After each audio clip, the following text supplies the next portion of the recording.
سیدنا ابو موسیٰ اشعری رضی اللہ تعالی عنہ بیان کرتے ہیں، میں نے اپنے گھر میں ایک دن وضو کیا، وضو کر کے گھر سے باہر نکلا تو دل میں ارادہ کیا لَأَلْزَمَنَّ رَسُولَ اللَّهِ، آج تو سارا دن میں اللہ کے رسول کے ساتھ گزاروں گا۔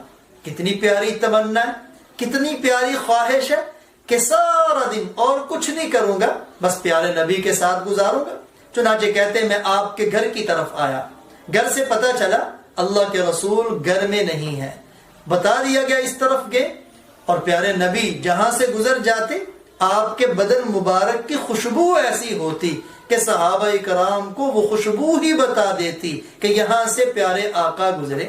کہتے میں تلاش کرتے کرتے بیر عریس پر پہنچا، اندر جو دیکھنے لگا تو اللہ کے نبی قضائے حاجت کے لیے تھے، میں وہیں رک گیا دروازے پہ۔ آپ نے قضائے حاجت فرمائی، وضو کیا، اور وضو کر کے وہاں کنواں تھا اس کے اندر اپنی ٹانگیں مبارک لٹکا کے پنڈلی سے تھوڑا سا کپڑا اوپر کر کے آپ بیٹھ گئے۔ ابو موسیٰ اشعری کہتے ہیں میں گیٹ کیپر بن گیا۔ اب تھوڑی دیر گزری، دروازے پہ دستک ہوئی، میں نے پوچھا کون؟ بتایا گیا ابو بکر ہوں۔ میں پیارے آقا صلی اللہ علیہ وسلم کی خدمت میں حاضر ہوا، یا رسول اللہ ابو بکر آئے ہیں، اجازت طلب کر رہے ہیں۔ آپ نے فرمایا ابو بکر کو اجازت بھی دو، وبشرہ بالجنہ، اور جنت کی خوشخبری بھی سناؤ۔ صدیق اکبر رضی اللہ تعالیٰ عنہ آئے اور آپ کے دائیں جانب ویسے ہی بیٹھے جیسے اللہ کے رسول بیٹھے ہوئے تھے۔ تھوڑی دیر گزری، میں دل کے اندر کہہ رہا ہوں آج وہ خوش قسمت ہوگا جو یہاں آئے۔ تھوڑی دیر گزری، دروازے پہ دستک ہوئی، میں نے پوچھا کون؟ بتایا عمر۔ میں پیارے آقا کی خدمت میں حاضر ہوا، یا رسول اللہ عمر آئے، آپ کی اجازت چاہتے ہیں۔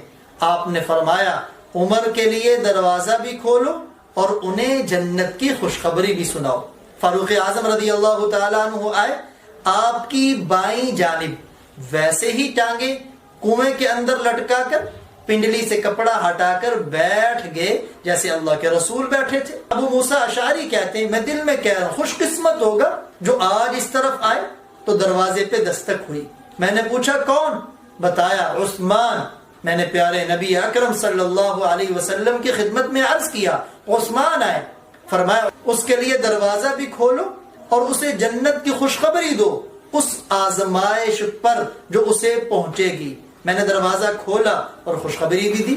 سیدنا عثمان غنی رضی اللہ تعالی عنہ آئے، اب جدھر پیارے آقا بیٹھے تھے اس طرف کوئی جگہ باقی نہ رہی، آپ کے سامنے جانب عثمان بھی ویسے ہی کنویں پہ بیٹھ گئے۔